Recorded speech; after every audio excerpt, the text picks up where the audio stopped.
Szukaj numerosa manetta la posta vera sempre da piedi per la terza posta.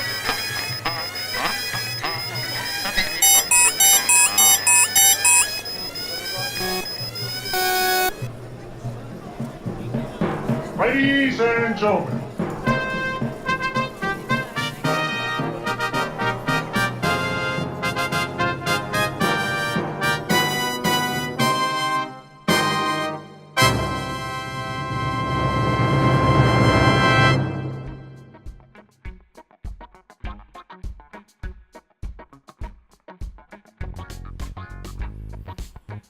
Hey there, folks. Welcome back to the little podcast that could. It's Rexavision.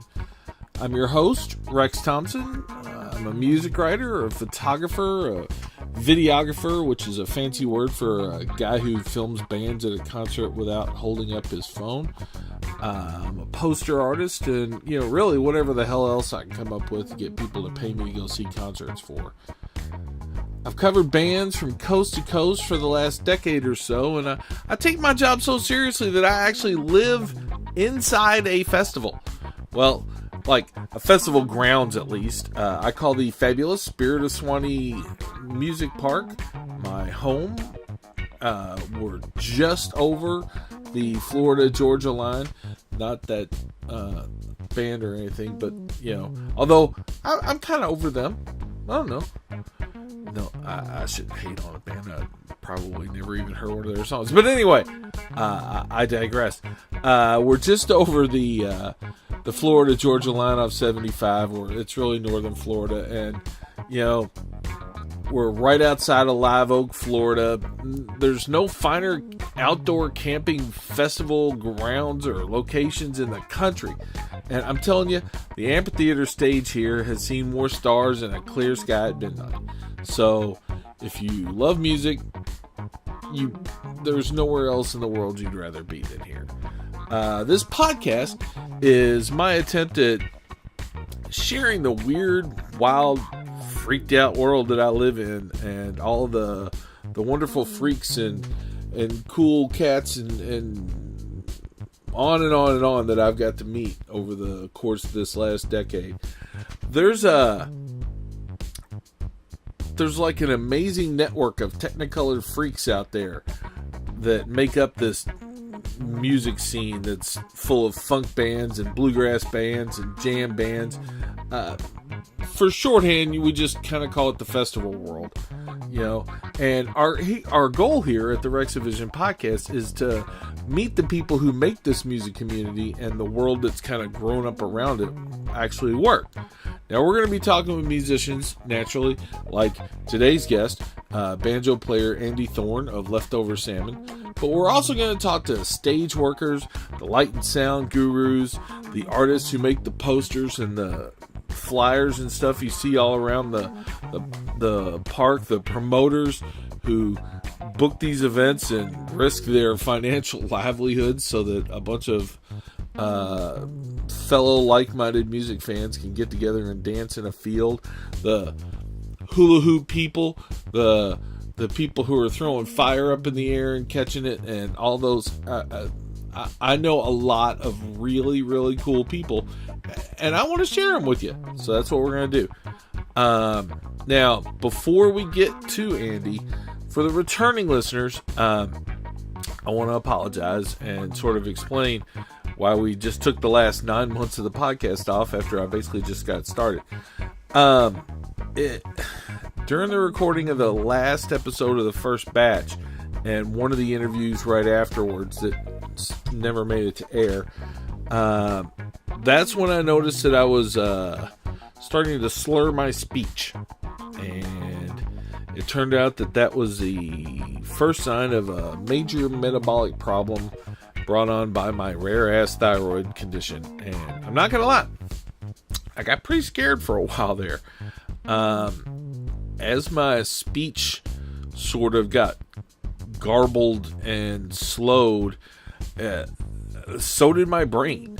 And, I don't have much in this world, but the one thing that I've always had that I cherished was the fact that my brain works the way it does. Even though it's crazy and I'm a little bit of a rambling weirdo, the brain, I don't know, seems to work. I enjoy it.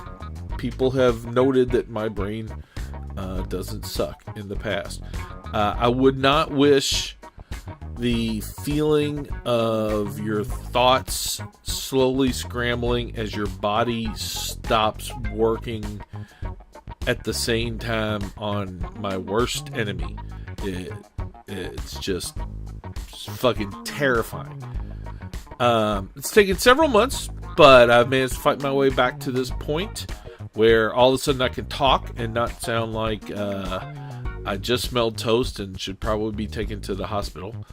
And that is in no way to make fun of anyone who's had a stroke. I can say I understand some of your pain from the recovery and stuff.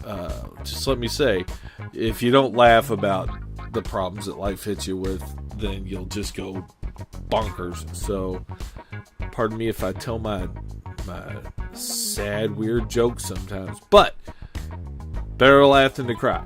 Like I said, though, I'm coming back. We're a long way away from what anybody would describe as me being healthy, but I am fully committed to that road, and I was doing all right with it before my metabolism crashed last year, so we'll see what happens.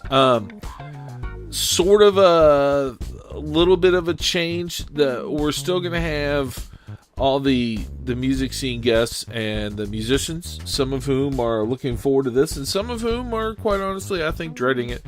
But we're also going to occasionally get some fitness and wellness experts and some mental health folks and, hell, some Zen philosophical meditation types.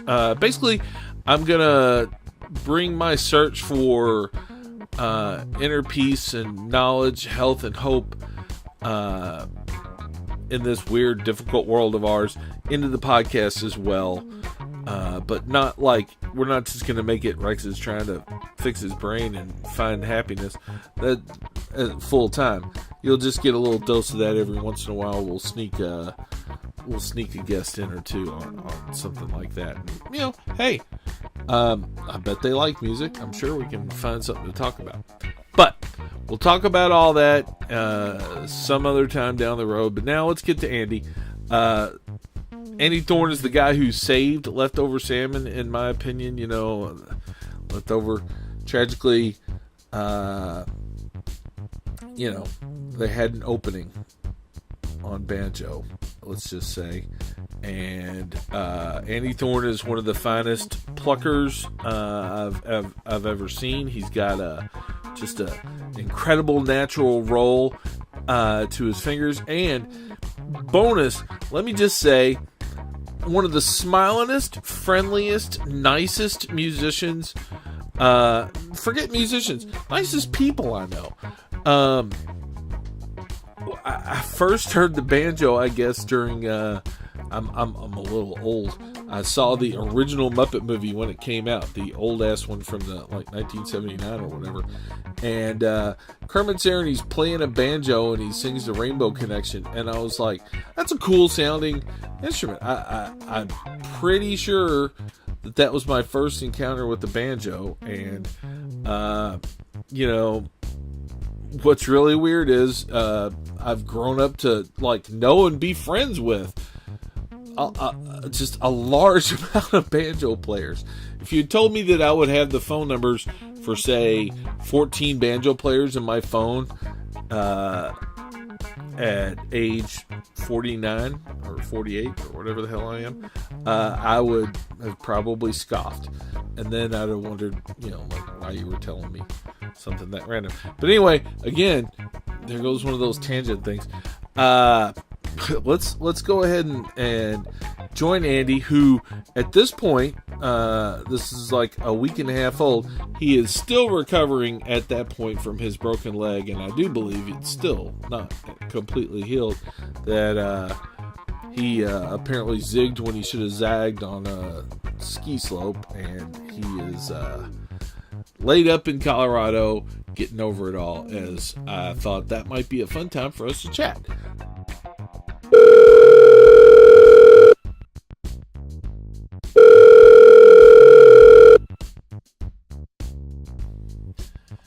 right, we're here with Andy Thorn, Leftover Salmon. Say hi, Andy. Howdy, folks. How you doing out there? So, And hey, Rex. morning. So it's 11 a.m. out there in Colorado. So, first question, how's the leg feeling? It is feeling so much better. Had a couple rough weeks. The third and fourth week after doing a couple little tours and some gigs, so I had to skip Jam Cruise, but everybody was very cool about it, and it's important to take care of your health on the road, so feeling way better, ready for the year. So you're saying you were actually out there doing shows with a busted up leg? Yeah, I mean, I broke my leg December 20th, and I had a gig with Keller December 21st up in Summit County at Keystone. And I actually didn't feel that bad that night. I guess the painkillers were still running pretty strong because I managed to play the day after my surgery. Of course, had to cancel the Christmas trip to North Carolina, but then went on the New Year's tour to California with Leftover Salmon and made it through that. And then about 3 or 4 days later, it got really swollen up again and had to stay home for a couple weeks, which did the trick. So I'm feeling good now. Now, I know you're a smart guy, but you got to be careful in those pain pills, man. Those things are destroying lives left and right around the world. Yeah, well, the doctors are doing the right thing now. They barely gave me any at all, so I wish they had given me more. Would have helped me through the rough weeks, but instead I just toughed it out. Now, you're out there in Colorado, right? Yeah. Well, have you tried any of those, like the CBD oils or anything? Absolutely. I mean, that's what got me through. We have a lot of friends in the industry, and we actually grow our own bud now. So my wife made some really nice coconut oil that helped me sleep, and doing a lot of CBD. So all that, the natural medicines are much better these days. I got to tell you, Colorado's one of the fun states to visit, not just for the whole it's legal to smoke weed there thing. We're pretty close to the point where I couldn't see it going 2 or 3 more years before they just got to let us all be legal across the country. I completely agree, and that's what the new track I made a music video for yesterday is all about, actually. I wanted to touch on that. Now, besides all the stuff you do with Leftover, you're making some solo music with all this free time, right? Yeah, I actually started it 2 Decembers ago. So Whoa. That's over a year. It was, I always go home to North Carolina for the holidays, and all my best friends that I grew up picking with are just now fantastic musicians, and it's really fun to get these guys together. So we just went to our little studio in Chapel Hill and recorded for 3 days, and I've been piecing it together for the last year. Who you got on there with you? It's John Stickley on guitar of the amazing John Stickley Trio, and then I have Andrew Marlin and Emily France from Mandolin Orange. Andrew is such an amazing musician. He's, he almost helped produce the thing, really, and he plays mandolin, and they sing harmony. And then I have Bobby Britt from Town Mountain on fiddle, and Miles Andrews from the Big Fat Gap, our old band, on bass. Well, and then Owen plays drums on it too. Leftover Salmon's drummer, so it's a fun mix of people. That's a pretty stellar lineup for is this your first solo album? It's not. It's my first one in like 8 years. I've made some other ones. This one might be a little bit more professional this time. Well, it's certainly got a stellar lineup. Are these songs you wrote, or are these classics? Is it a mix? It's all original that I wrote or co-wrote. I've got a song I co-wrote with Vince, a couple I co-wrote with my wife, and one with Charles Humphreys from Songs from the Road Band and Steep Canyon Rangers. So it's all new songs you've never heard. Sweet. I've got a Leftover Salmon songwriting question for you later, but for now, like, what's your process? How do you write songs? Do you write them on the banjo, or do you play guitar and write them on that? Do you just think them all out in your head? Yeah, it's just either what I'm feeling that day, or lately I've been playing more guitar at home with the broken leg because the banjo is just too heavy to sit around with all day. So, but I love, we have a little mountain cabin up here, and I just sit on the deck and stare off. And when you're inspired, something comes out, but never go out to be like, oh, I need to write a song today. I don't think that's the right way to be inspired. So luckily, living in a place like Colorado, there's inspiration everywhere, so it's easy to come up with tune ideas and just see how they emerge. Well, it's kind of, and this isn't me throwing any shade, but it's gotten to the point where I might have heard enough bluegrass songs about mountains. Yeah, it's true. I'd like to hear some bluegrass songs about like encroaching industrialization or something at this point. Oh yeah, we have a lot. We have some more important topics that we wrote about on this album. I think there's a couple environmental songs that are touching on that, which mention mountains. So those themes might get a little old, but there's a song that's kind of about economic inequality. It talks about some of the struggles of different types of people. And then there's this one that I co-wrote with my wife. She was actually the first licensed marijuana broker in Colorado about 9 years ago, because it was a gray area and they didn't actually have a license for that position. So she had a little poem she wrote about her time in the industry and working towards legalization, and I turned that into a little song. So there's some different topics for sure. And for the record, that was in no way throwing shade at the Yonder Mountain String Band. I love mountain songs. That's what I think bluegrass writers and just acoustic writers will write about it because they have their acoustic instrument. They go to inspiring places, and that's what you end up writing about. Yeah, I sort of regret throwing shade at that, but there's just a little part of me that's like, every bluegrass song's like, here we are in the mountains. It's like, God damn it. I travel the country and I love bluegrass. I want to hear, every once in a while, I want to hear something that sort of makes sense for where I'm at. Yeah, I don't think there's too much mountainy stuff on this one. So you said you just shot a video, and I saw a little clip of it. You're taking you're working for the nationwide legalization and your love pretty seriously, it looks like, in this video. Yeah, the song is about Cecilia's journey as a pot broker, and it's also about the industry becoming more corporate.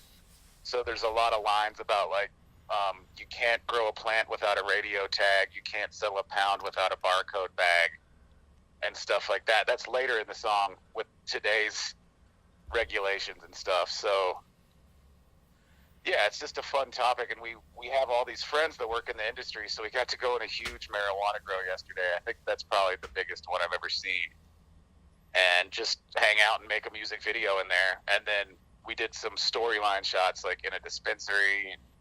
It was really fun. It sounds like I'm looking forward to that. When's that coming out? We're planning to release it on 4/20. That's appropriate. When I'm doing stuff myself, it may or may not happen in a timely manner. This album was started a year and a half ago, so. So you're saying that this doesn't have the Leftover Salmon business-like production arm behind it? This is true. Let's talk about that dichotomy for a second. Clearly, we've mentioned that you're in Leftover Salmon, and, the average bluegrass fan would know this, but some might not, that you're not the original banjo player. You're filling some shoes. What was that like stepping into that band? It really was just fun and awesome. I already got to know Drew really well with 2 years with him in the Emmett Nurshey band, and we were really good friends. And Drew kind of pushed for me to join the band when they wanted to come back and start touring again. So, and I already was also pretty good friends with Vince just from stopping by his house after skiing at Eldora every day.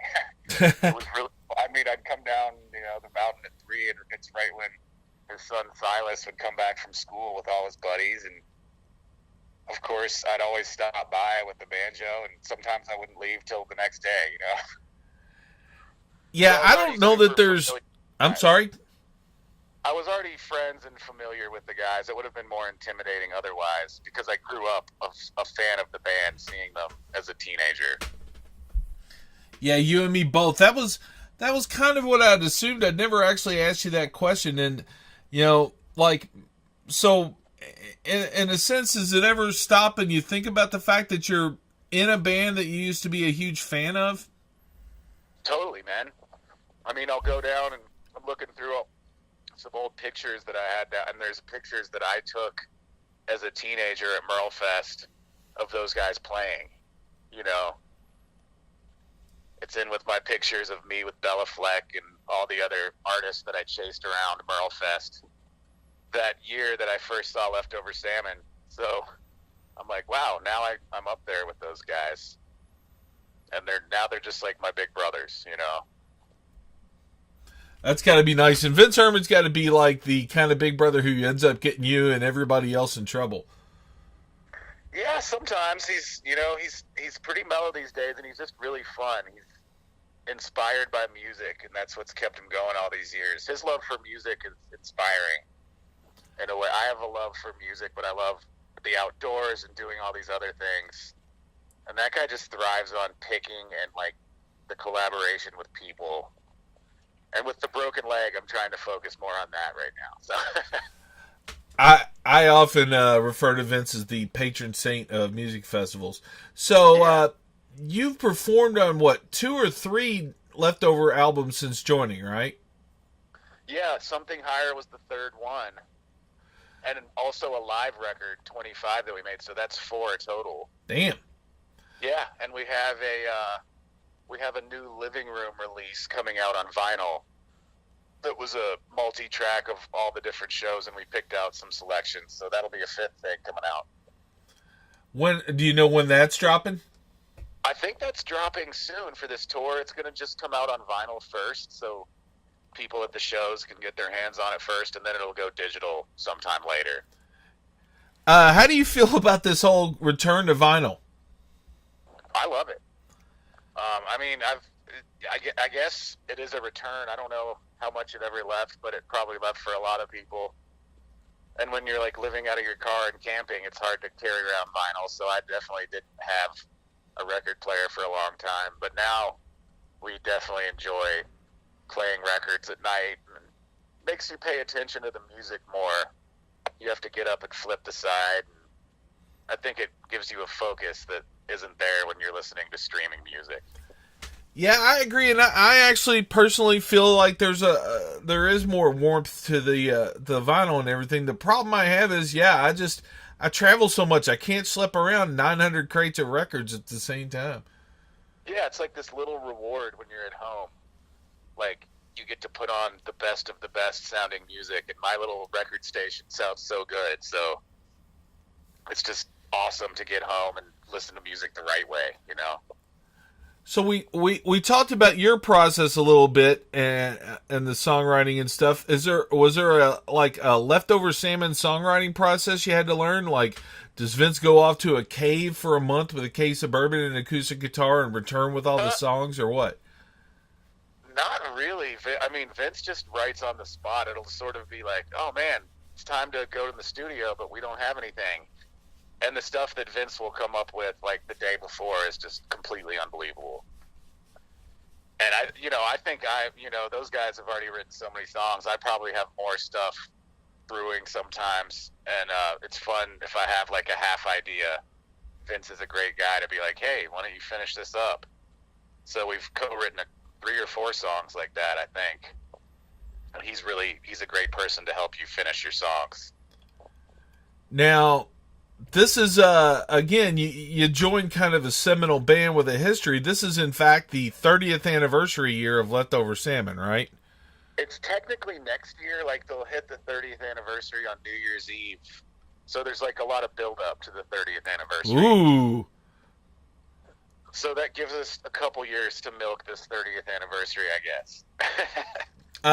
Any idea? I'd be a better interviewer if I knew this. Any idea what the thing is for the 30th anniversary, like gold or silver or cheese or something? What is that, the gold anniversary? I can't remember.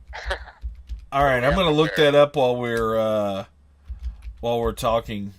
I think it's gold because I think 25 might have been silver. I can't remember. I mean, are you just throwing that out there to hopefully get some stuff?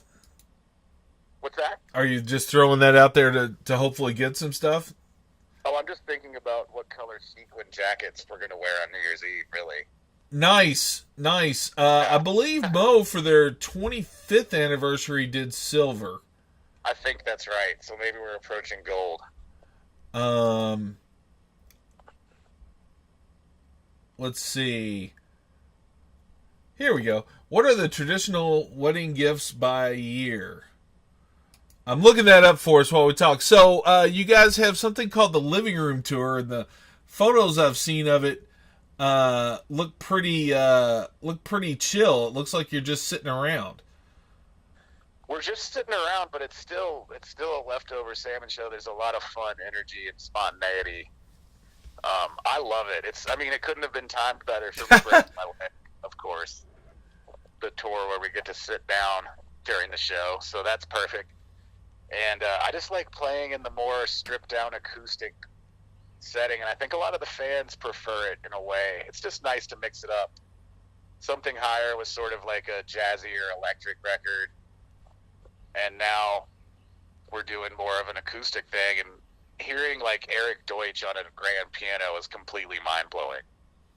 So if you get a chance to make a show, it's pretty awesome. Oh, I'm going to make a show. I love Deutsch's work on the keyboards and stuff. He has a really sweet and particular organ sound that I enjoy. Right.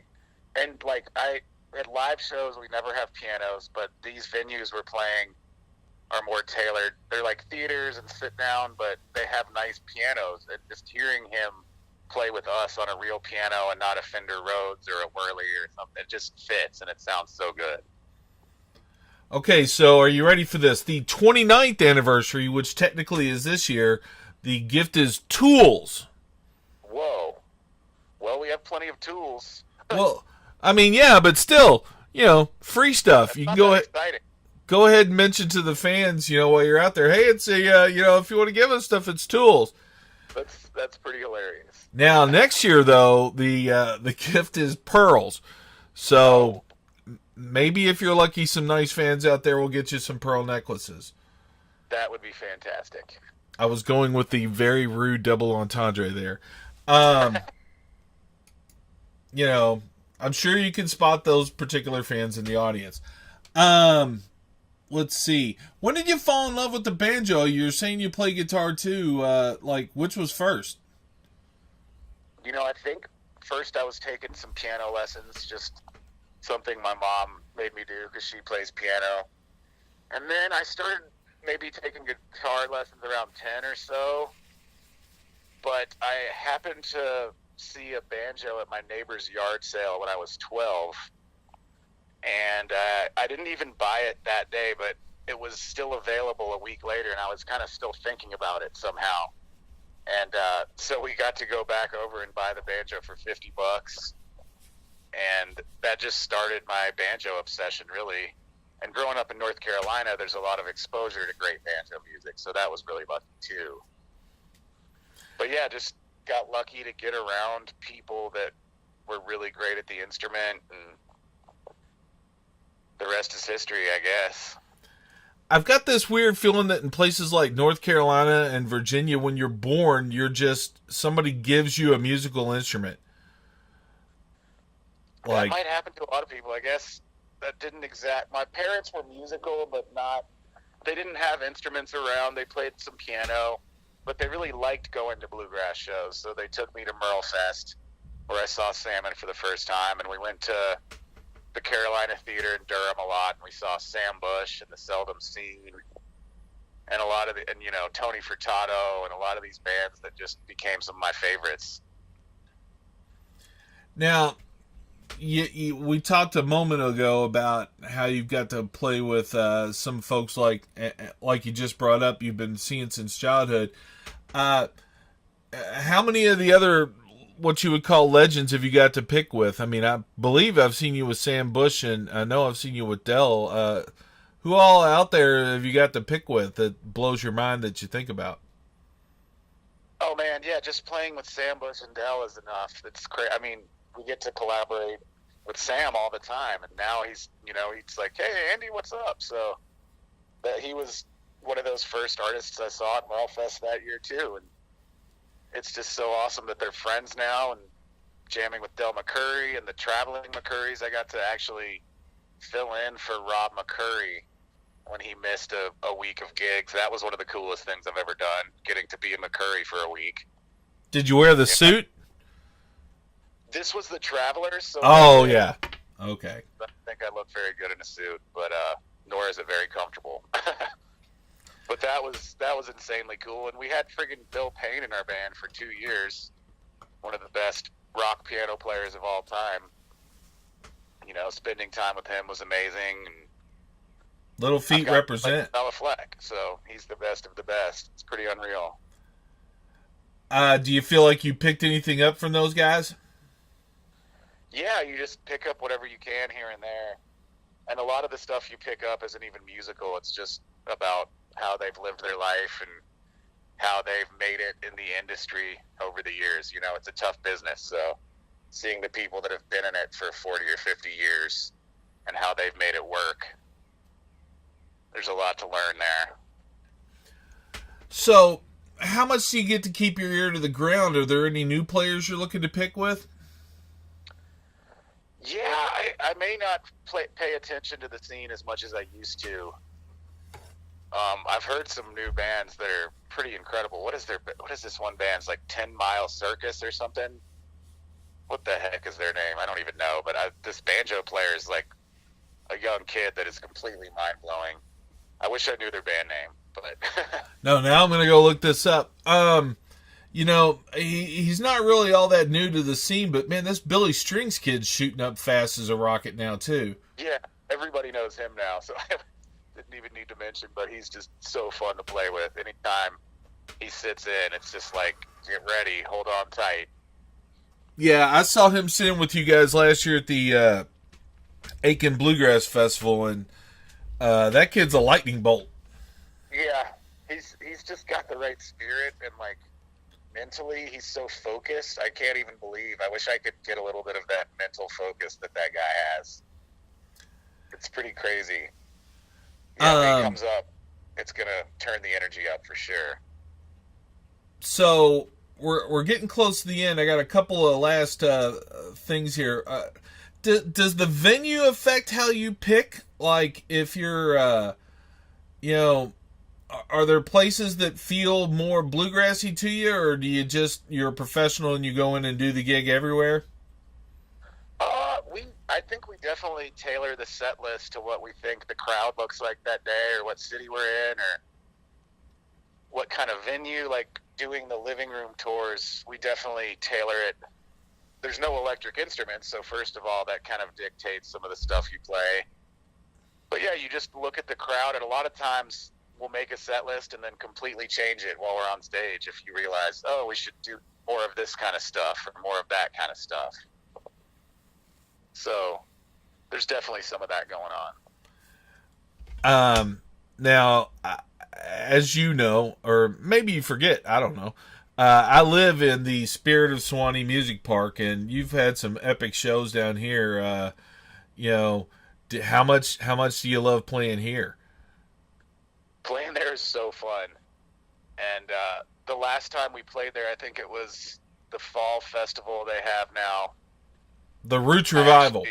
Yeah, the Roots Revival. The weather was perfect, and we got to do some extra stuff that we haven't gotten to do before, like go to the Sulphur Spring across the highway and relax in there in the morning, and just check out some different places on the river out at the music park. And it really is a mind-blowing place, aside from even the music venue, just the nature out there. I didn't realize Florida could be that nice.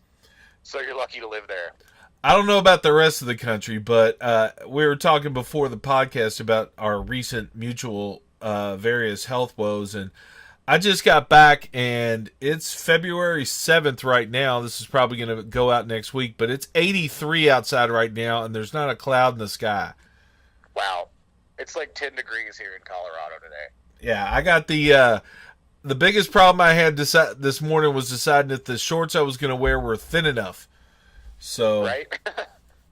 okay, so now we're going to get into the for you it's the special pickin' party lightning round.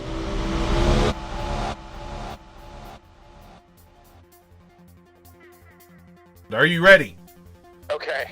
All right, these are questions, just a couple quick questions in regards to a pickin' party.